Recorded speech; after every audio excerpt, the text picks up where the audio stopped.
Hey everyone, welcome back to another episode of Adobo and Avocados. As always, this is Marie, and today I not only have one but two amazing people with me today, starting with I always oh my I gosh, know, right? it's so hard because it's mirrored. Okay, starting this way. Yeah. Yeah. Hi, I'm Nicole van der Hoeven. You might already know me. I am Marie's official sidekick, fish, official and faithful. I Yeah. am coming to you today from Vilnius, Lithuania. Yeah. And I'd like to welcome onto the stream Jonah Andersson down there on the Yes. map. Yes. Yeah. Hi, everyone. Welcome. Welcome. And thank you for having me at Adobo and Avocados podcast. Thank Yeah. you for having me. And I'm joining the stream right now from Sweden. Awesome. Well, it's so great Yes. to have you today with us, Jonah. I know we were supposed to have this much more earlier on, but we all have personal circumstances, so we're just really glad that we're finally doing it. But yeah, before we start, do you mind doing a quick introduction of who you are and what is it that you do? Yeah. So to everyone, thank you, Marie and Nicole, of course, for having me. And I'm Jonah Andersson. I live in Sweden, but originally from the Philippines. So what I do, Yay. so Filipinas in tech as well. Yeah. So I'm so happy to meet you first time both virtually, but to our audience, to those that haven't met me before virtually or in person, I'm Jonah Andersson. I'm Filipina also slash Swedish because I live in Sweden. I work as a senior Azure consultant in an IT consulting company called Solidify. On the side, I also have my new startup company called Jonah Anderson That Tech, where I deliver training courses for cloud development or Azure. And I'm also very active in the community as a Microsoft MVP and speaker.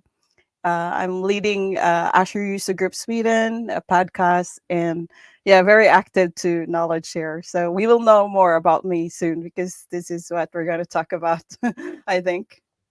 Yeah. Wow, that's a really amazing introduction. That's so You're really much. busy as well with the community.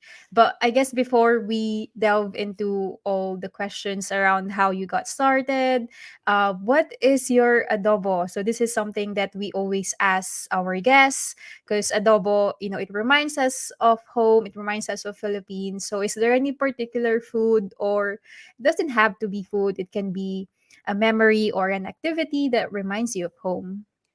Yeah, I like the question because I'm a foodie. I like taking pictures of my food and I love cooking. So my adobo is actually the chicken adobo that we usually have, right? So since some from time to time I miss Filipino food, so my adobo is really the chicken adobo that we have Mm, at home in the Philippines. So I cook it with the traditional spices that we have. yeah. And then sometimes I vary my adobo with pork adobo, which that's the reason why it's adobo, right? You can use it with different spices. But what reminds me of home, aside from the cooking adobo part, is like this actually. I mean, the session that we have right now, like even though I'm in Sweden living here, connecting with Filipinos and Filipinas in tech in Europe or around the world, like collaborating this way. That's like also my adobo Mm. somehow. So there's a lot of adobos in different perspective, but the adobo that we have at home that I cook in Sweden, that's my specialty and my Special. favorite. Do you cook a lot of Filipino Oh, food there in wow. Sweden? Yeah, I do. I try. Oh, nice. so Apart, so yeah, uh, apart from chicken and pork adobo.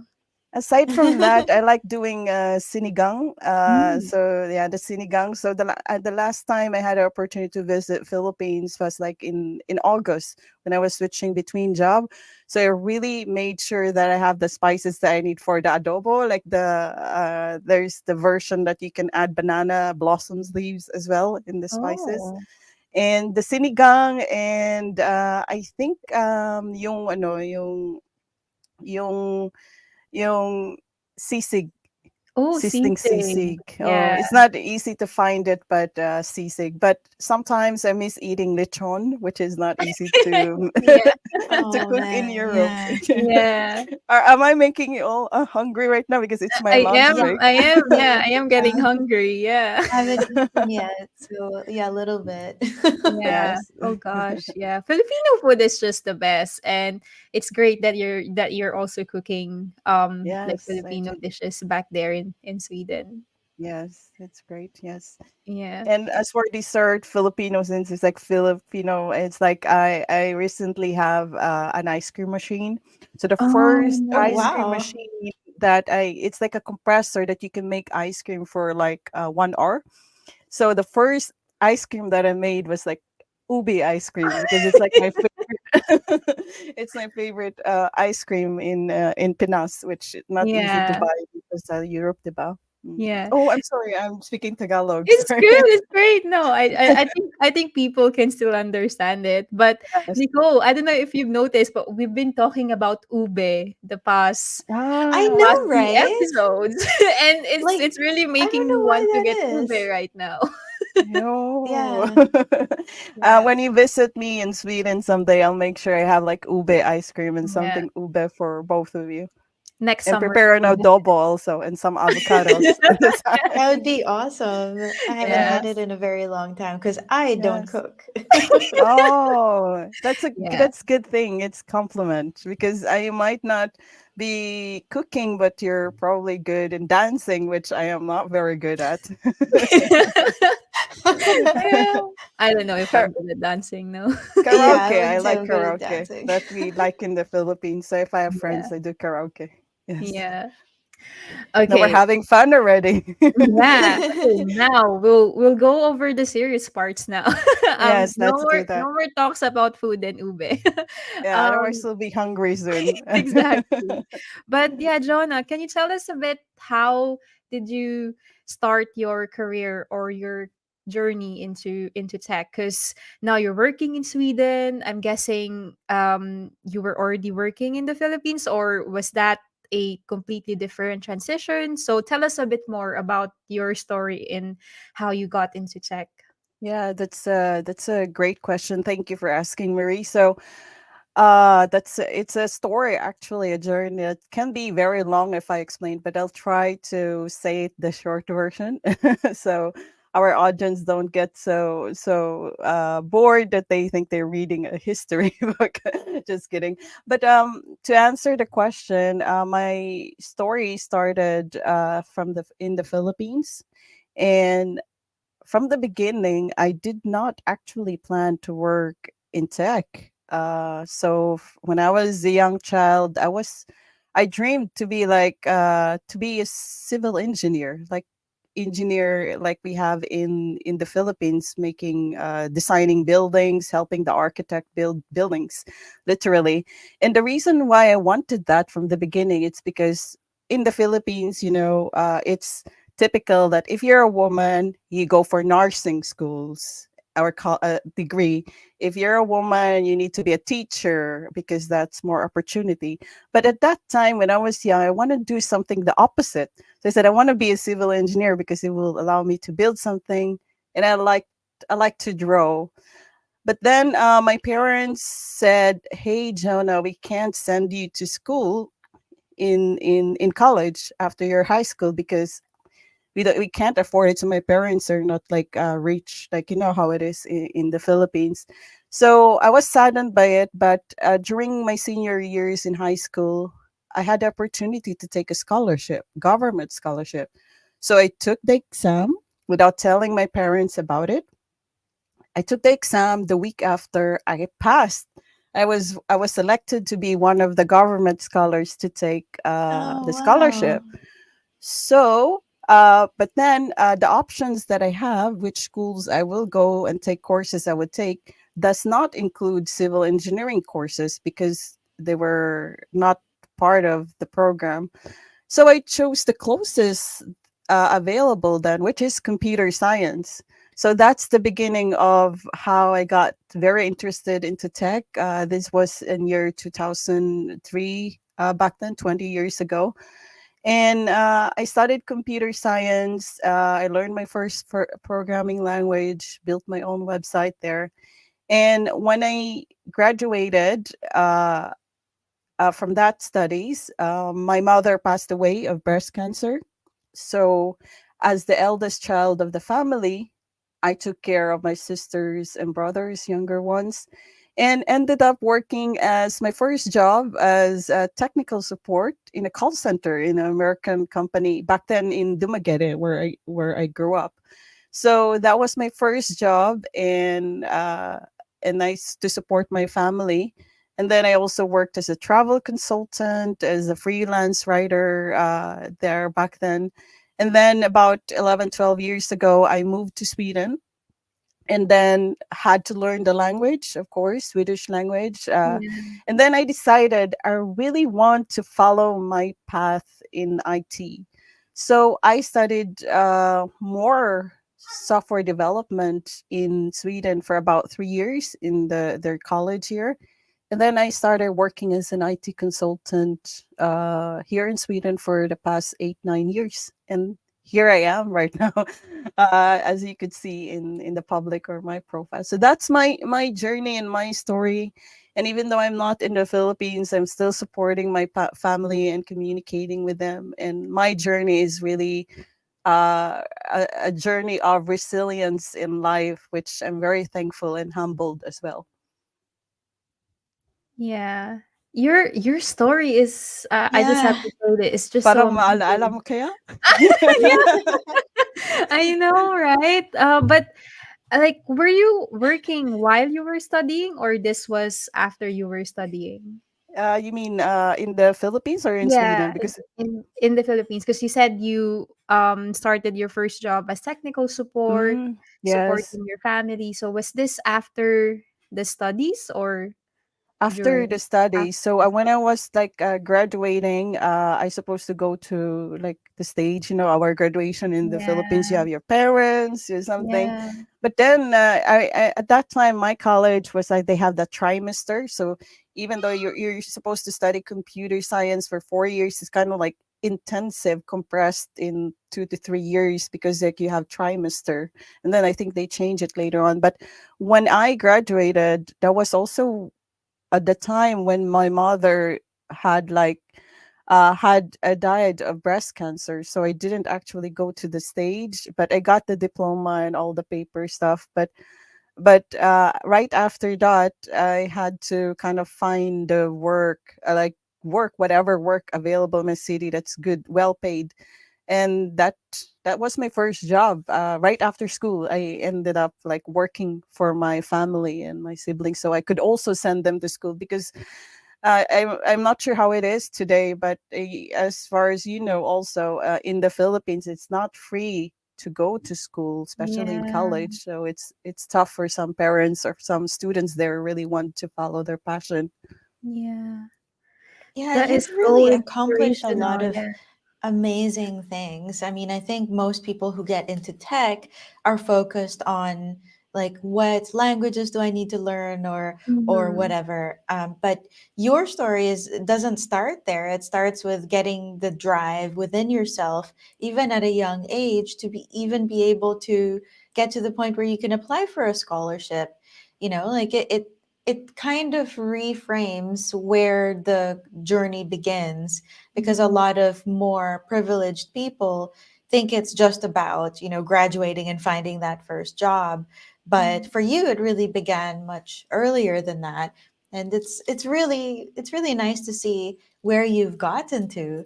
But I guess what you said that you were really more interested in civil engineering and not really computer science from the beginning, right? So what was it that motivated you? Because obviously you can't get to where you are now without finding some sort of motivation or inspiration along the way. Yes, that's a great question, Nicole. So that's a good question about the transition. Why did it get motivated me to transition from like instead of taking a civil engineering, took the computer science, which happens to be like a destiny because I got the scholarship to get to study for free. Of course, I had to have good grades because of the scholarship program. But what actually led me to continue my passion in tech and learning more about it was actually when I was learning computer science, I was fascinated about what internet could do. First and most is like how internet can help us communicate even if we are from different places, and then also what tech and computers can do, the capabilities and its great things back then kind of like made me more curious. And that curiosity actually from that time to about 20 years ago until now actually led me to being very junior, know nothing about computer programming and stuff, to here, even when I moved to Europe. So that really led me to be passionate. And then another reason also, as I would like to share, after I studied more programming or development here in Sweden, I also had the opportunity to teach programming to kids here in Sweden, in my city. And two classes once a week, I have to go there 2 to 3 hours. I teach programming, like block programming to the young ones, kids, and even youth. And I saw in my class, they're really good. But then I noticed that there weren't many females in my class. So even though I was very shy, I wanted to do something that will inspire more girls or women in tech. I mean, even if they're not in tech yet, to show to the world that hey, it doesn't matter if you're a male, female, or whatever gender you have, you we can do and build things with tech, and it's fun. We don't need to be super logical or be scared to solve problems. So that's my motivation until now, from 20 years ago to now.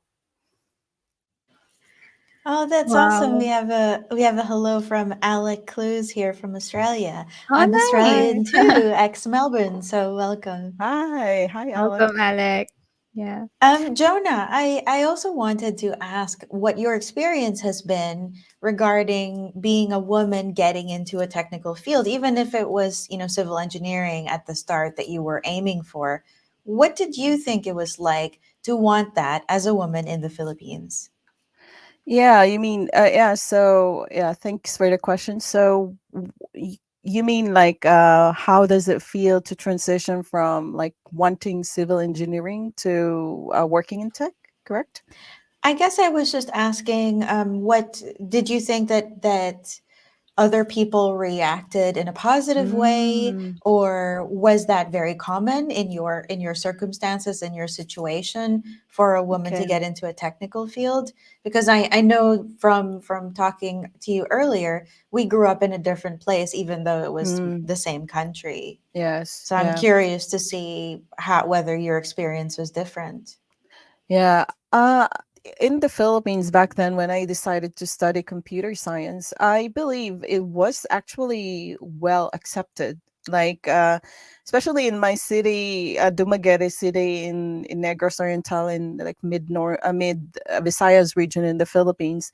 The city is known to be like the university town of the Philippines. So there are like universities around. So education and diversity, even to women really learning into these fields that are male dominated, was well accepted. So I didn't see any barrier or any something negative while I was studying computer science.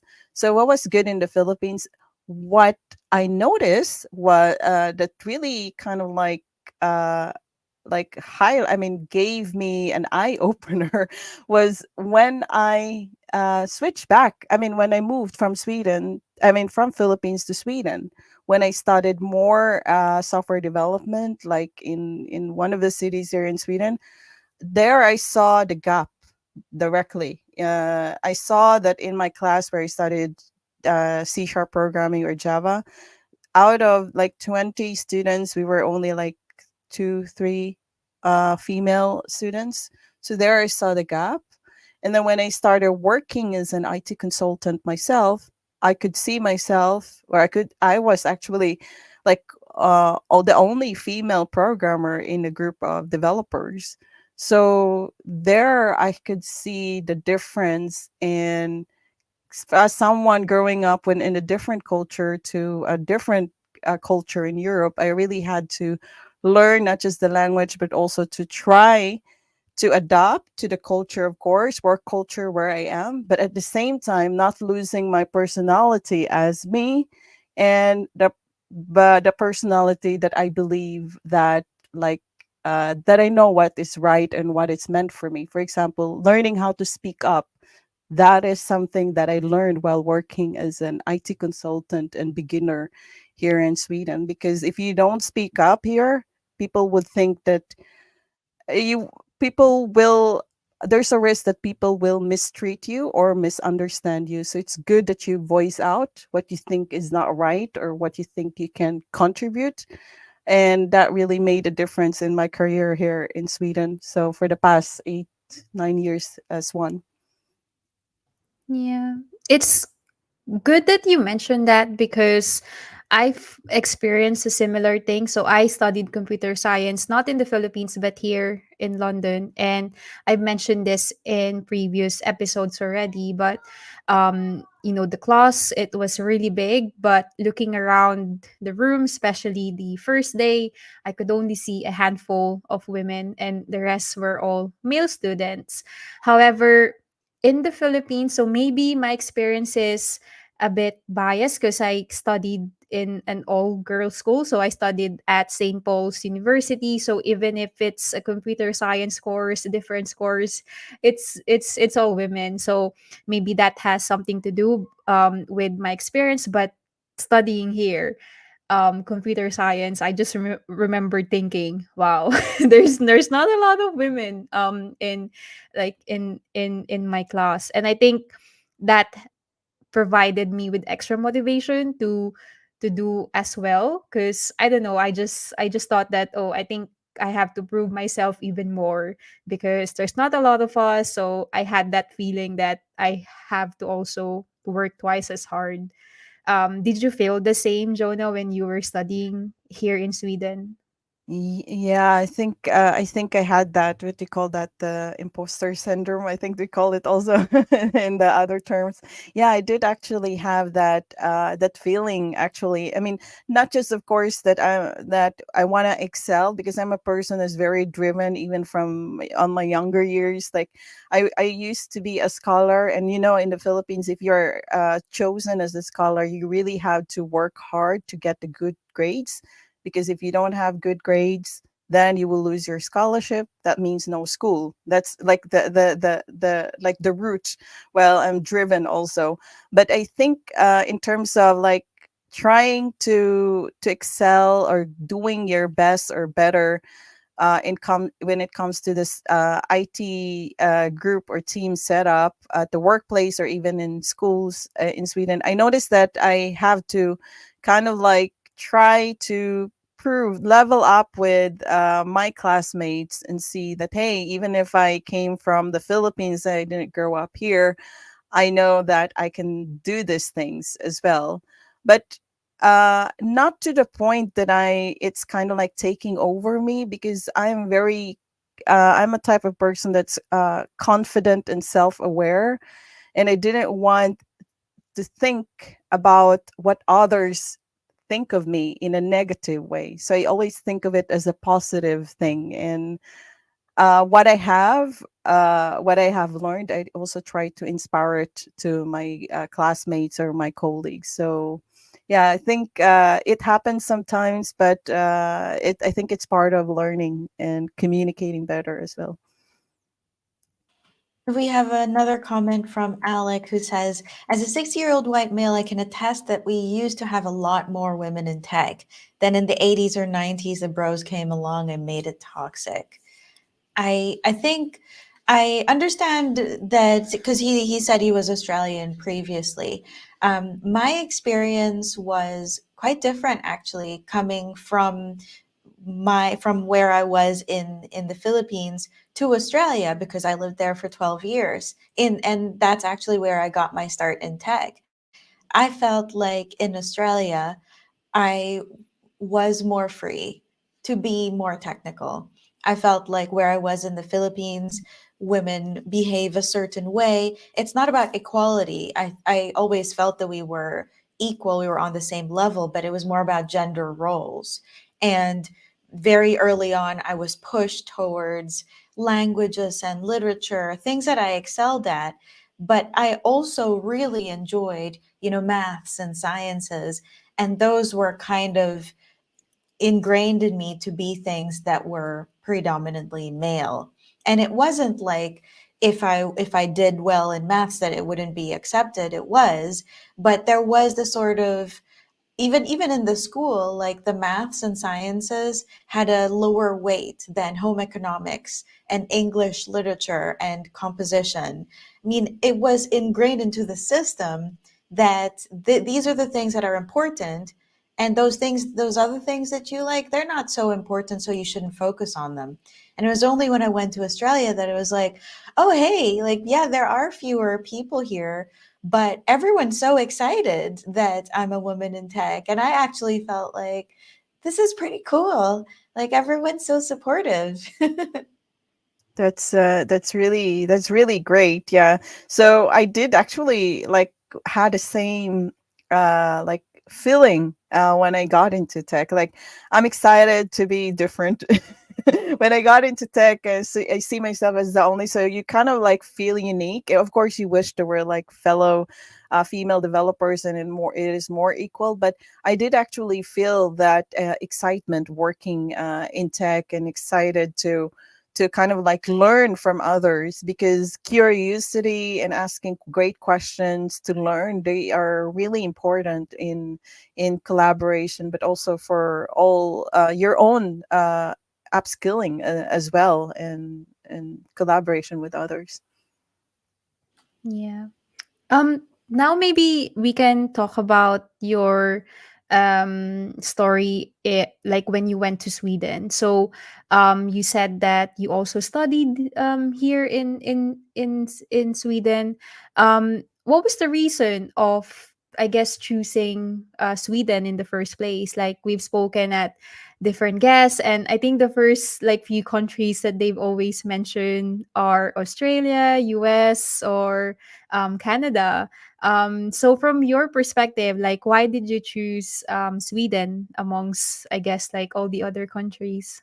It's because destiny led me here, to be honest. So Oh, that's why. right. Yeah, I met my husband. That's why I I moved knew it. here. I was gonna Yeah. say, is Destiny the name of a man? Yes, yes, Or, yes, your yes, partner. Yeah. yes, yes, yes. Oh, That's that's why. Yeah. good. Yeah. Yes. So I did the big step, moving from Philippines, because I already have good job and everything there. My family Yeah. is there, so it was something, a major step in my life that I think it's also meant to be, because if I did not move from Philippines to Sweden, maybe I won't have the courage also to Yeah. get more opportunities to follow my dream in studying more into tech, which probably is not easy in the Philippines. I mean, there are IT companies there as well, but I really wanted to like follow the path that I started in the Philippines. That did not happen because I was too busy taking care of my sisters and brother as a breadwinner.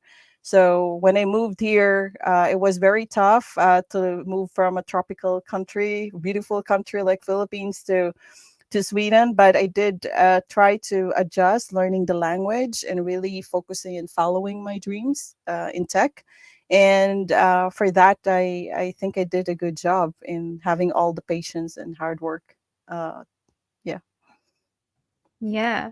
Apart from, I guess, missing the Philippines and the weather differences, were there any major cultural shocks or experiences that you experienced when you first arrived in Sweden? Apart from, I guess, the language. Yeah. Uh, I think one of the culture shocked, if I'm very transparent and open. that I experienced first time, aside from the language and cold weather, because I arrived here in the winter years ago, was actually the culture, in a way that, in the Philippines, even if you sit on the bus, can be friends with the people that you sit on the bus. You can be like small chat, and then later on that person can be your friend, and you connect with that person. It's like just very casual with the family and friends culture. But when I came here, it's like a completely different part of culture. I mean, you can be close. I mean, you cannot just approach and small talk with someone in the bus here or train in Sweden unless you personally know them. But otherwise, later on, I learned about the culture, and saw that Swedish people are very friendly. You just need to get started to get to know them before they kind of like mingle with you, not like the Filipino way. So I learned that. So that's one of the major thing that I noticed. Yeah.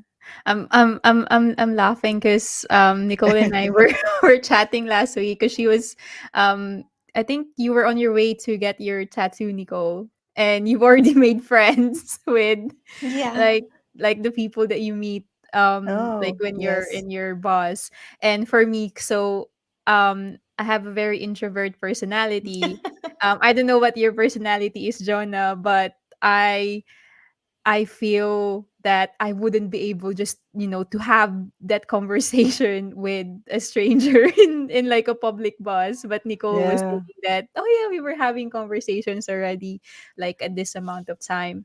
So I think yes, it's also got to do with people's personality, and yeah. maybe Swedish people are more reserved. I don't know if Yes, I'm just assuming that's things. That's actually why. true, and they're more reserved. Actually, that's like that's true. And but however, once you get to know them, they're very friendly, and they also have the same values that we have in the Philippines, like value of family. Yeah. So I think I do agree. It depends on the personality. So you did wonder if I'm like introvert or extrovert. I was more like an introvert when I was growing up, but then when I started public speaking and sharing knowledge to the community, I kind of like transition a bit to 50% introvert when I want my alone time, and then 50% more like very social when I'm interacting with people, because I really like the feeling of being able to connect from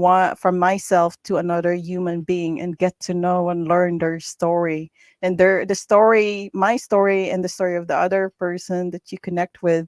They are like inspiring, and if even if it's not inspiring, someone sharing their story to you, there might be something in my story that I can relay to that person to inspire or help that person. So I that kind of like really depends on the situation part.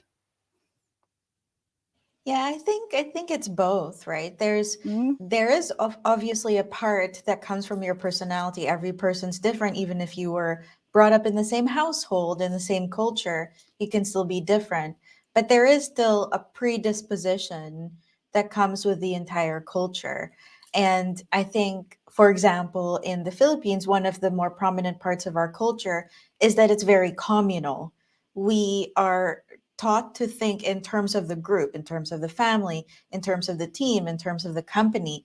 And that is very different from the very individualistic Western world online, where it's all about your portfolio, your accomplishments. And, it is good if you've been able to work within a team, but ultimately the focus is on what you as an individual have been able to achieve. So I think that might be one of the main differences, I think, at least in my scenario, coming from Asia to and going into the Western world, really. I wonder if you two have felt the same. Yeah. I think yeah, because in the Philippines, we have this term, right, that people refer to. I think it's called bayanihan. bayanihan, yeah. Bayanihan. So and I remember growing up like pictures of people carrying houses, and it literally means like a community of nation where friends and family will help you if, I guess, you're in need, you're in need of some particular help.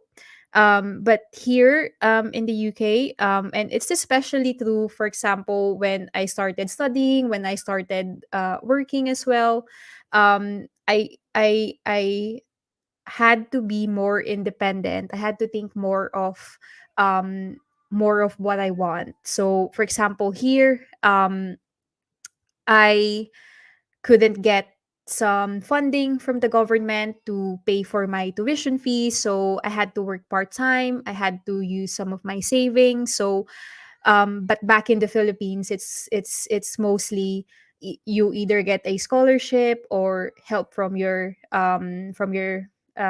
like parents, most of the time. But in here, I had to take care of myself. I had to basically use my own savings and work while studying in order to have some pocket money. So I had to learn that, yeah, I have to be independent, and I really had to change some of my thinking. Whereas maybe if I'm still in the Philippines, I probably wouldn't have learned that at a much earlier age.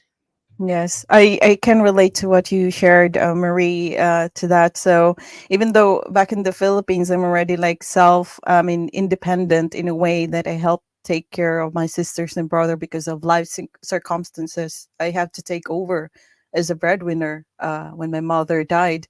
But then when I moved to Sweden and really decided to just follow what I want to do, what career I want to take or transition to, I had to learn to take care of myself in a way to make decisions what is best for me, just like what you said, because the culture in Europe, in the Western world, is completely different. Even though it's positive that we're helping, I mean, we're very close to our family, but the independence and being able to support yourself and decide for yourself what you want to do is something that that skill actually grow in me while I'm here in Sweden or in Europe, because I learned that if I don't do this, regardless if I don't do it myself, I probably won't be able to move forward.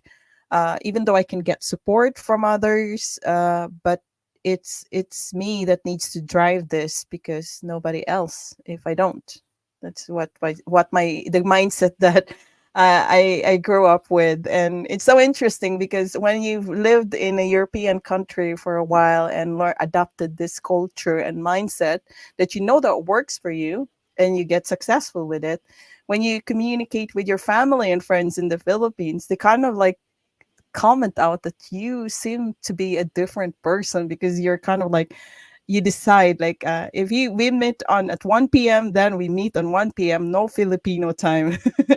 Yeah, the Yeah. culture of Filipino time, you know how it is. It's known to be like a bit late, but there you learn that this is what we decided, this is what we do, yes or no, those things.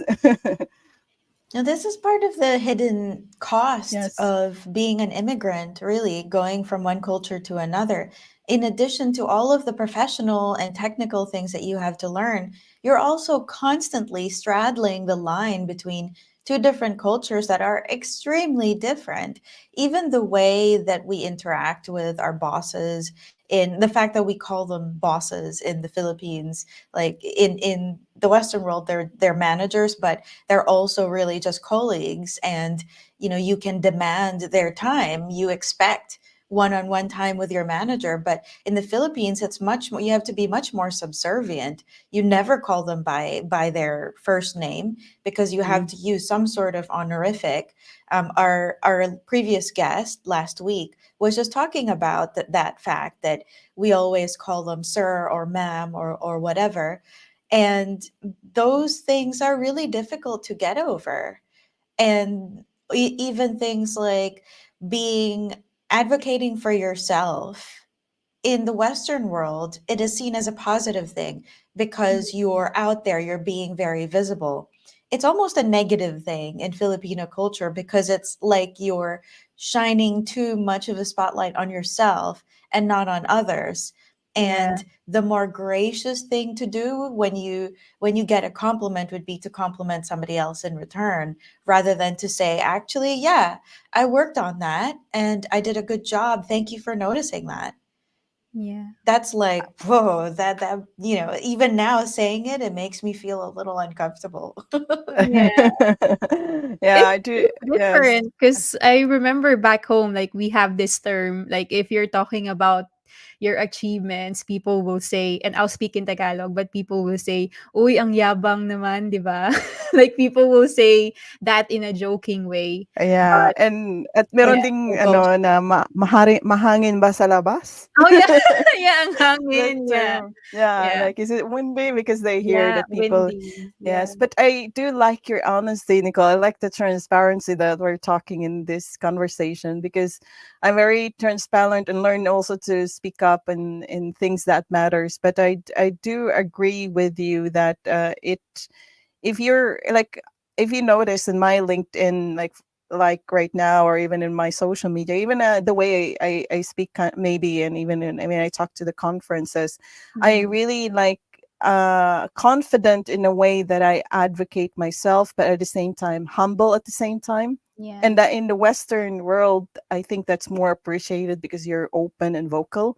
But in the Philippines, if you tell them that this is your title, this and that, you will be treated as mayabang, as you yeah, said, and they will not be so happy and be friends with you that way. And I think that's kind of like a negative somehow in my yeah, perspective, because uh that I think if we are confident about what we can and what we do, it doesn't matter how you relay it openly to others.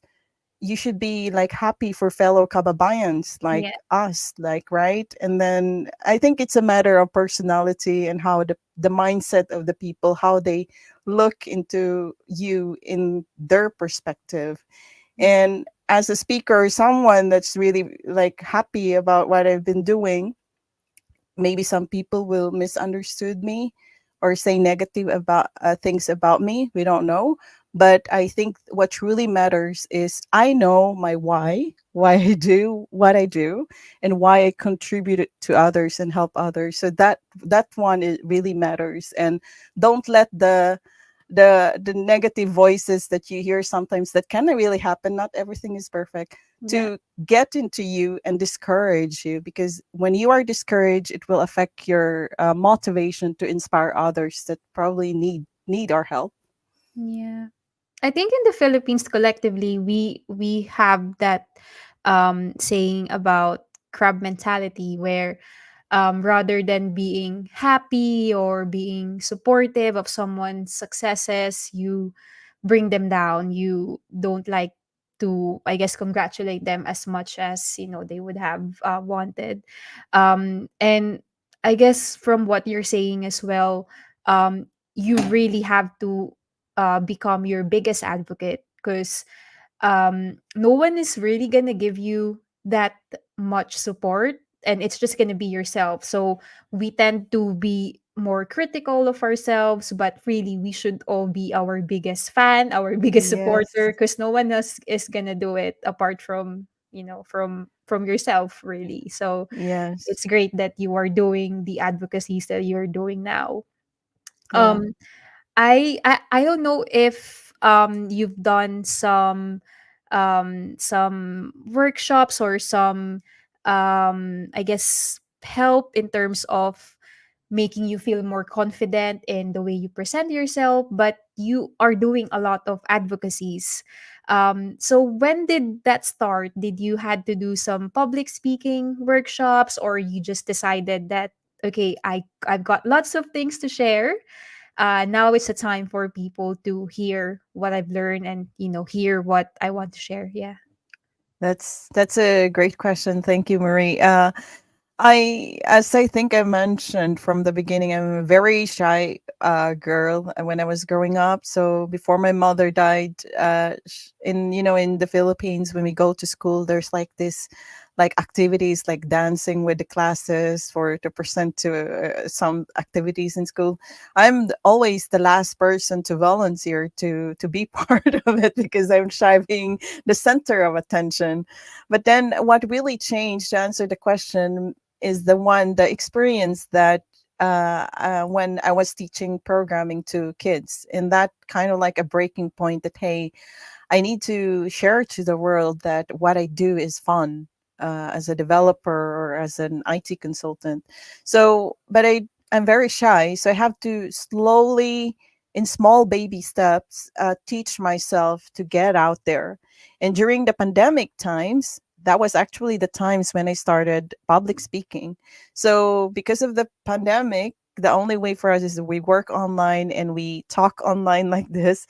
So that actually was the starting point. For the past few years, I've been speaking online when I'm invited and share knowledge that I learned. So anything new that I learned, maybe I'm not expert at it yet, I volunteer. I'm going to share knowledge to it virtually to the community. And then slowly after the pandemic, I was invited to speak in conferences, in-person conferences, and it kind of like in accelerated when I was awarded as a Microsoft MVP for Azure technology, which is the technology I speak a lot about for the past years. And that actually was the starting point. So what motivated me is my why, because my why, my purpose, why I do what I do right now in public speaking, is that I really want to share my knowledge to others so that beginners or anybody that's just getting started can get started as well and be inspired but what I do. So I think what I do matters and I'm enjoying it.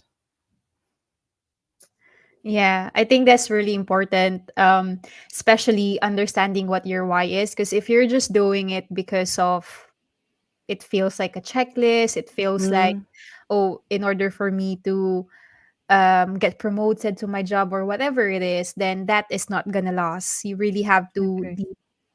much deeper and understand why you're doing the things you want to do. Because if you're just in it for the short term, it's a guarantee that you're not gonna continue this for for a long time. So understanding what your why is, what your core values are, I think it really plays a very important part.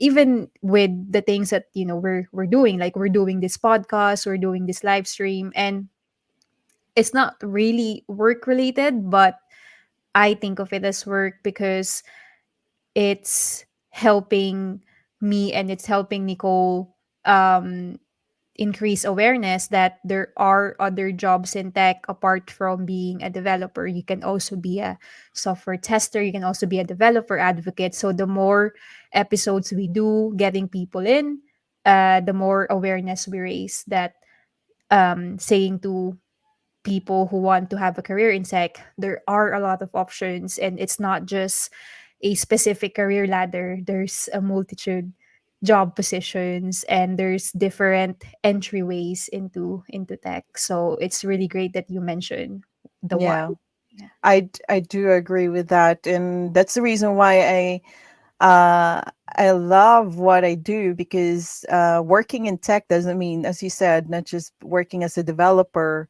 but it has like its diversity of different roles and things that we can do together. And it's working in IT. It's like every time you get a challenge, a problem, you also get the opportunity to learn yourself and also to connect to your colleagues. And IT is always evolving. So as the technology evolves, you also evolve yourself.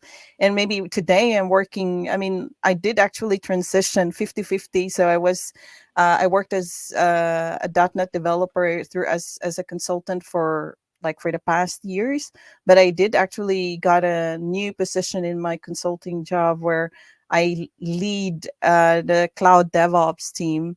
And this means that I transitioned by being a 100% developer to 50% developer to working with cloud infrastructure and DevOps, which actually also a good info to the audience that, I mean, you can choose to be what career role that you want today, I mean, in a year, and then later on you realize, hey, I want to try that. So that flexibility actually exists when you work in tech, and you can be a podcaster like Nicole and Marie. I mean, like me also, because I do co-host a podcast, but you can be what you want, to be honest, as long as you know why you're doing it and you're enjoying it. It doesn't feel like a stressful job or something. I think what I'm getting from, I think all three of us too, is that this was a hard road to walk down, and it was filled with a lot of challenges and obstacles, and moving was one of them, and getting used to cultural differences.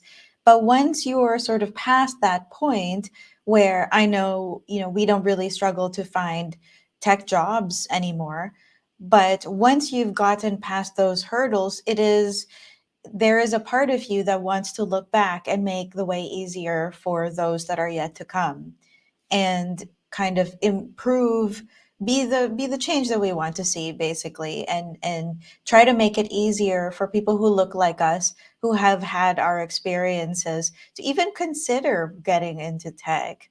And I think that that's why it's so important. When you're talking, Jonah, I can see that a lot of what you've done, as impressive as it is, they didn't occur in isolation. It wasn't 100% hard work. It really came from a place of passion. Like, you really had that passion from the beginning, and that's what carried you through all of these things.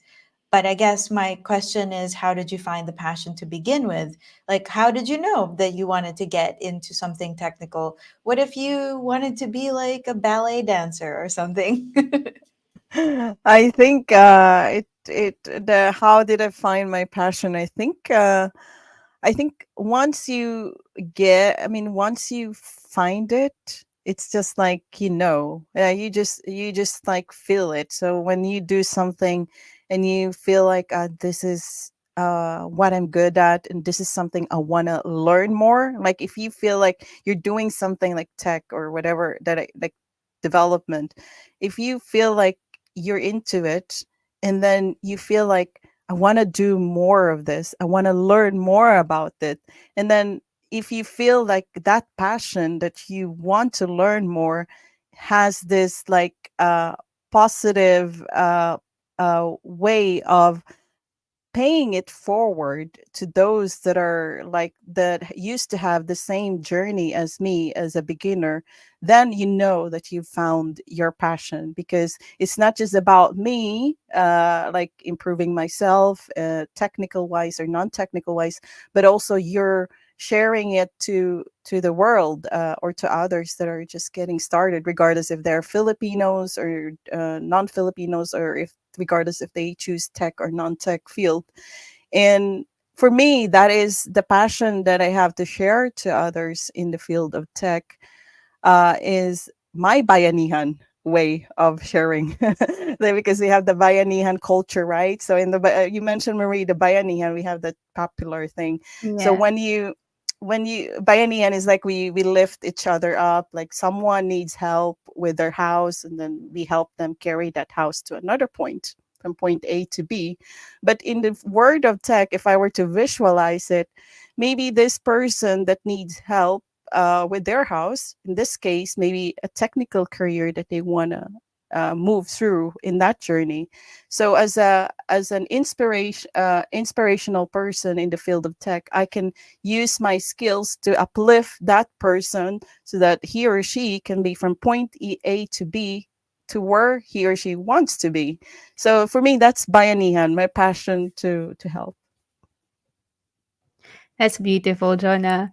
Thank Um, you. Yeah. I'm Speaking from the gonna, heart.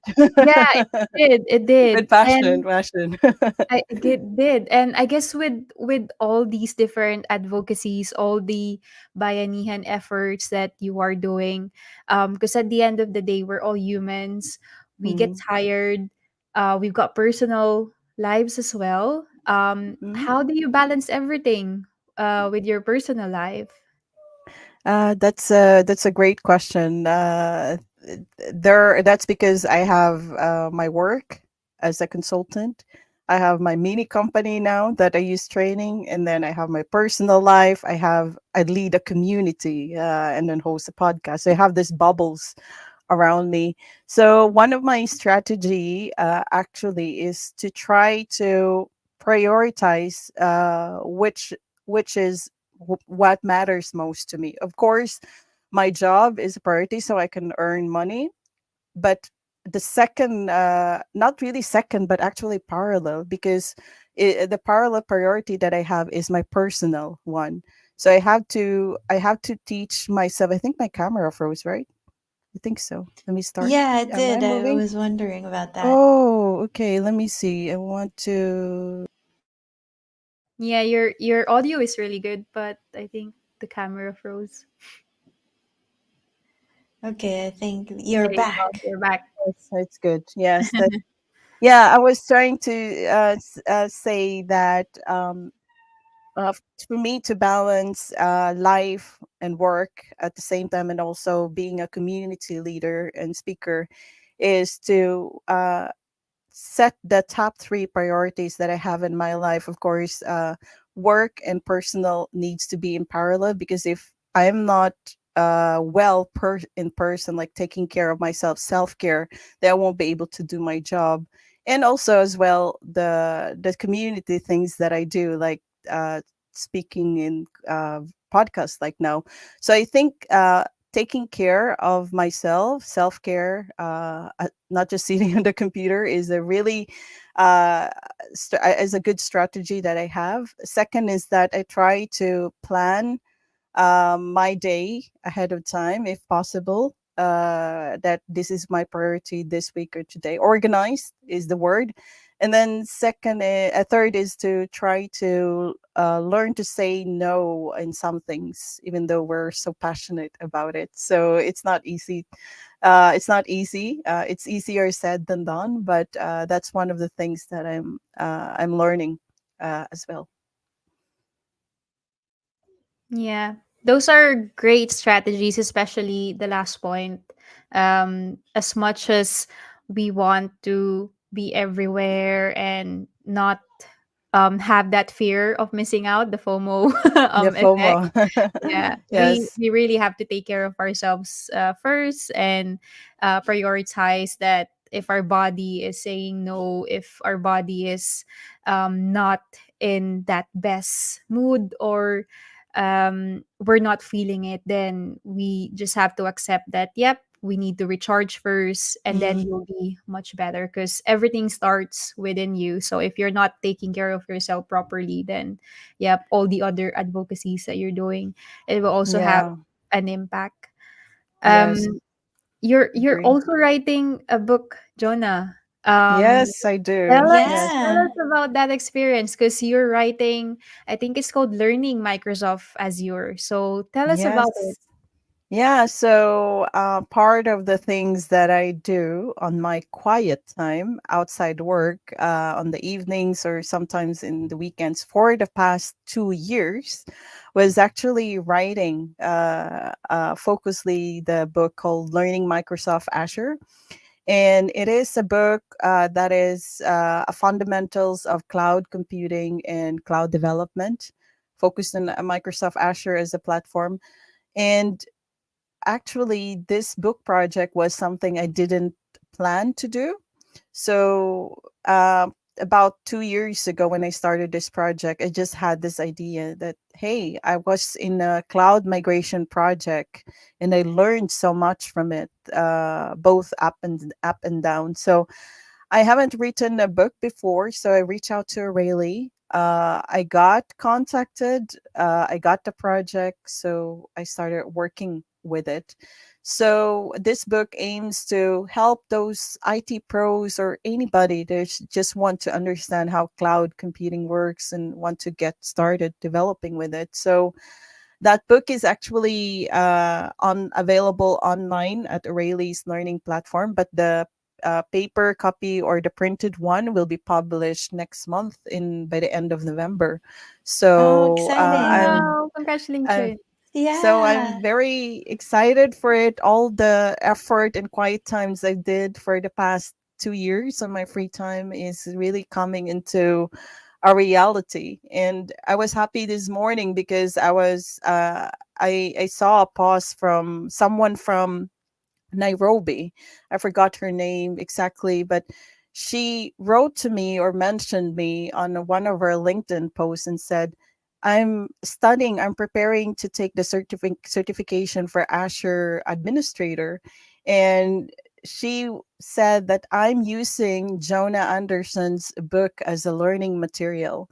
And it's Wow. amazing to hear that from someone that are like getting started with their journey. So even though the book is not printed yet, I'm very happy that it's already starting to inspire and has been useful to others as well.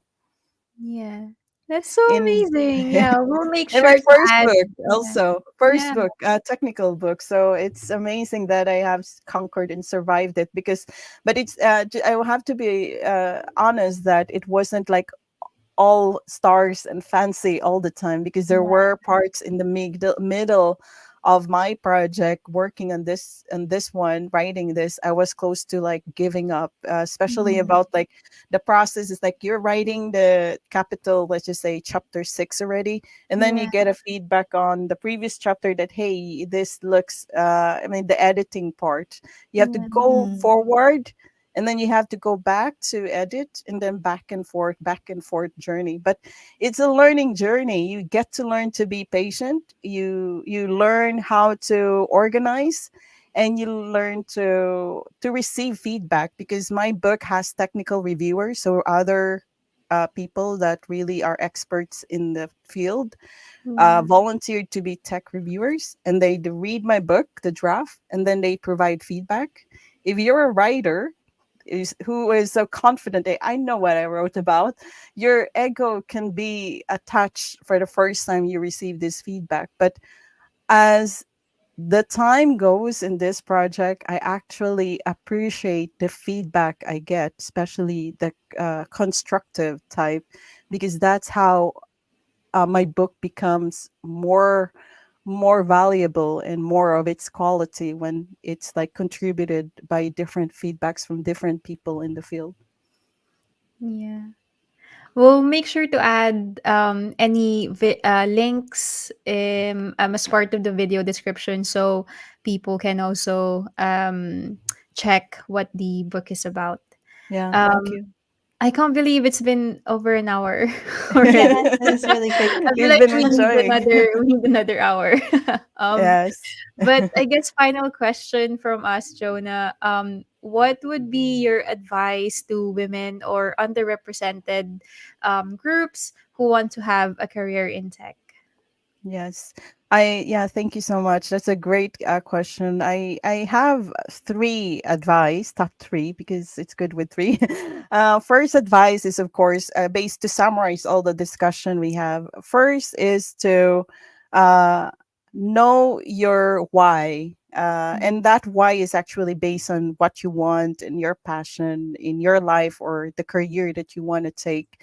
And then second is to once you find your why, find mentors or people that can guide you through the right path because there are so many options in the world of IT and tech, and learning the stories and experiences of those that are senior to you that are willing to mentor you is really valuable in the journey itself.